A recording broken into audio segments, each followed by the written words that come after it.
Finding a job in Australia as an international medical graduate, what is the actual reality? Are people even getting a job these days? Is the competition really that bad? What are my chances?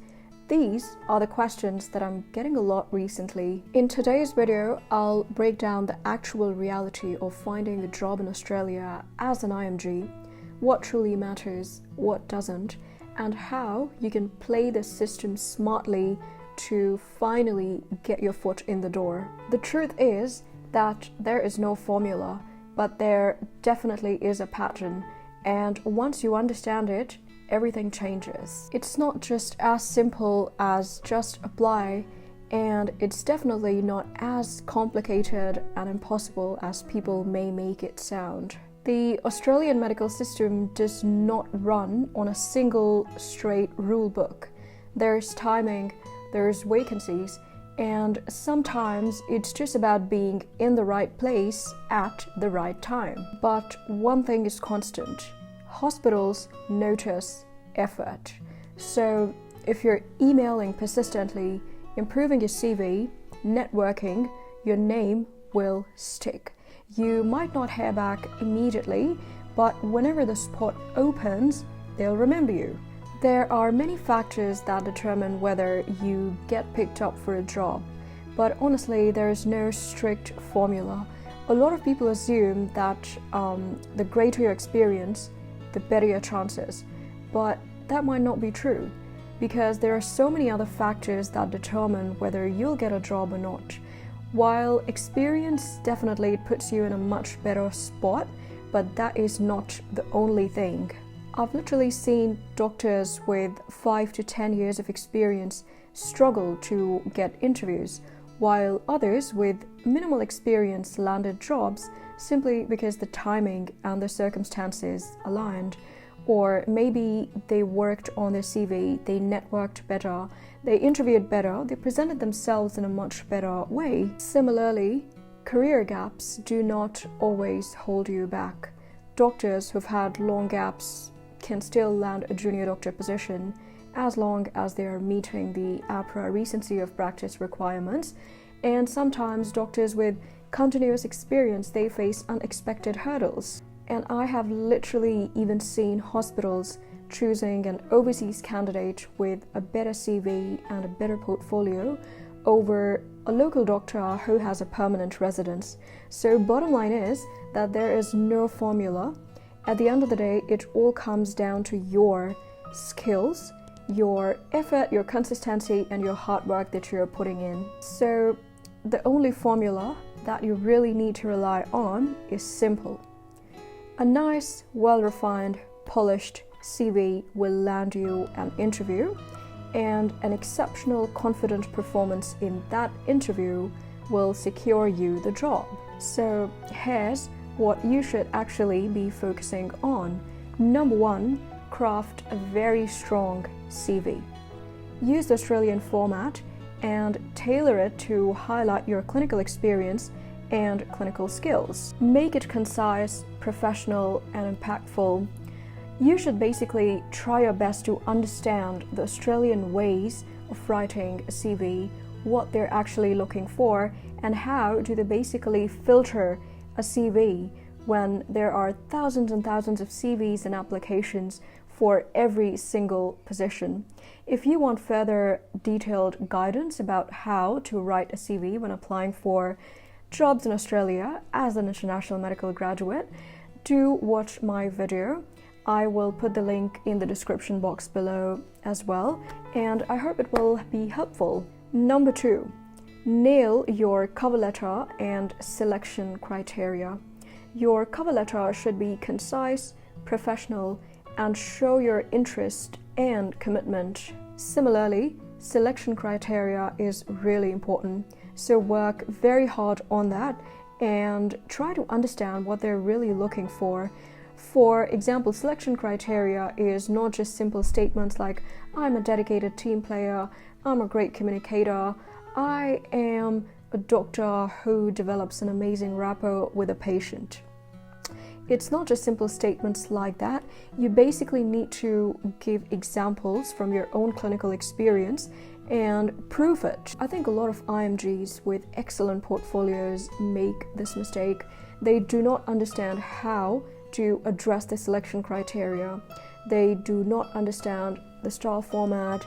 They just write simple statements rather than putting their own examples, and I think that makes a major difference, because a good selection criteria is crucial in getting your application noticed.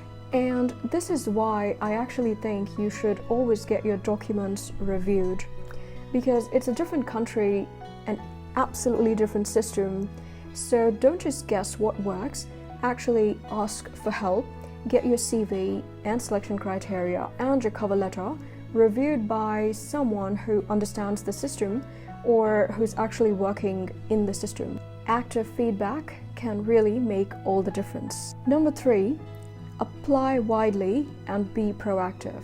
Do not wait for opportunities to come to you. Apply everywhere. The state websites, the job boards, the relevant platforms, and network as much as you can. Try to approach your seniors, try to approach people who are already working in the system. Try to attend the seminars and conferences. It will help you massively in understanding the Australian healthcare system. And above everything, keep applying, stay persistent, even in the face of rejections. It really pays off. And number 4, stay clinically sharp. Keep your skills updated. Try to get certifications like ALS, BLS, and get involved in audits. Understand how research works. Maybe try doing a poster presentation in any research conference. Basically, work very hard on yourself as a doctor. Hospitals really want someone who are ready to contribute from day one.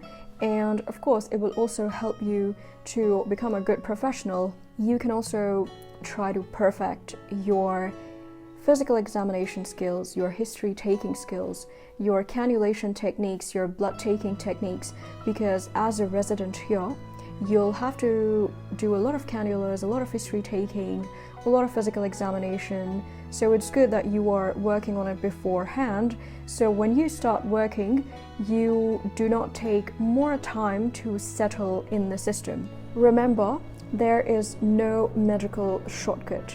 Consistency, preparation, and active effort will make all the difference. If you focus on these things and work very hard, you will definitely increase your chances of landing a great job in Australia, no matter your experience or background. Now let's talk observerships. The question I literally get all the time. Yes, they help, but no, they are not mandatory. Most of the doctors here get job without ever doing an observership, because hospitals will hire a doctor whenever they have an urgent need if you just meet the basic requirements. The key is, do not wait for the perfect opportunity. Apply, ask, email, and be proactive. I've seen people succeeding with both observerships and without observerships. Now, for overseas doctors, I do understand it can be quite tricky and challenging, but it's definitely not impossible. I think the key is to just staying on top of the opportunities, keep a track of all the new opportunities being introduced by the state governments. So keep looking at the state websites, network very hard, personally email the hospitals and the department heads, or be very active on LinkedIn as well. I know a few people who were actually able to get an observership opportunity just by networking with a doctor on LinkedIn. So it's definitely not impossible. You just need to do your own research, work hard, be proactive, and keep networking, and basically be ready whenever the opportunity arises. For the local doctors, people who are already in Australia, your chances are even higher. You can go personally visit the hospitals, have a chat with the senior doctors, have a chat with the department heads. A lot of doctors and a lot of head of departments, the DPETs, are very happy to help the international medical graduates, especially the hospitals that are IMG friendly, and they might let you work as an observer, they might let you observe and do an elective or an observership at their hospital, given that you have a good portfolio and you can prove that you are interested and you can add value to the team. And I'm literally not kidding or exaggerating when I say that, but I know so many candidates who were able to get observership opportunities just by networking better, visiting the hospitals, and actually asking for help. So I think do not lose hope. Bottom line is just persistence, consistency, and constant effort, and definitely the right time. And finally, let's talk about the most important thing that you will need if you want to work as a doctor in Australia: the mindset shift. This is what will truly set you apart from other candidates. To thrive in Australia, a growth mindset is not optional, it's essential. There are thousands of opportunities, but so are the rules and challenges. You need to understand the system and work strategically within it. It's not easy, it's tough, but it's definitely doable. I honestly think the Australian healthcare system is built in a way that really pushes you as a person. You have to push your limits, you have to work really hard, and you have to be out of your comfort zone, because that's how it is. So even if you have a job here, the journey does not stop. This is actually just the start. Every single year, all the doctors, including the local graduates and the international medical graduates, everyone has to reapply for the next clinical year. Now this means that this is a never-ending journey. Every single year you have to reapply, you have to navigate campaigns, build up your skills, step up your CV, work on your selection criteria, and then sit for an interview and get your references. So it's a lot of work, and every single year you have to do that. Now this means that you can never be in your comfort zone. You have to literally step out of it every single year. And also, you might have to move to another hospital or another city or even another state, and relocation is not easy. But bottom line is that this is the part of the culture, and it's built in a way that makes you a well-refined individual and helps your character building. So if you're trying to come to Australia and want to work as a doctor here, be ready for the immense challenges, be ready with a growth mindset, because this will definitely help you gaining a lot of personal skills as well, a lot of personal development, along with the professional development, of course.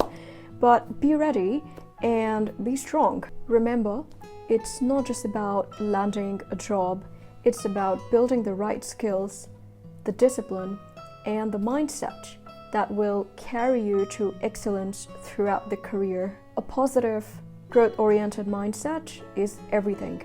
Challenges are not roadblocks, they are the opportunities to grow. Every rejection, every uncertainty, every tough day shapes you. It will shape you not just professionally, but personally as well, into a resilient, well-refined, and thoughtful individual. So embrace the journey, keep working hard, keep aiming for the stars. Your mindset is everything. So continue to work hard, continue to apply, continue to make yourself a better person, a better doctor. Stay persistent, and you'll definitely get a job just like thousands of other people getting a job every single year. Thank you so much for joining me again and watching this video. And also, I really wanted to thank each and every one of you for following me and for supporting me. And I hope my videos are helpful to you. If you want me to come up with any sort of content or any other videos or any other thing that you want me to go in further detail, please mention it in the comment section down below, and hopefully I'll try my best to come up with it. Also, I have a channel on Instagram. I'll put the link in the description box. I do post constant updates there, so follow it if you want. And thanks again. Hopefully I'll see you in the next video.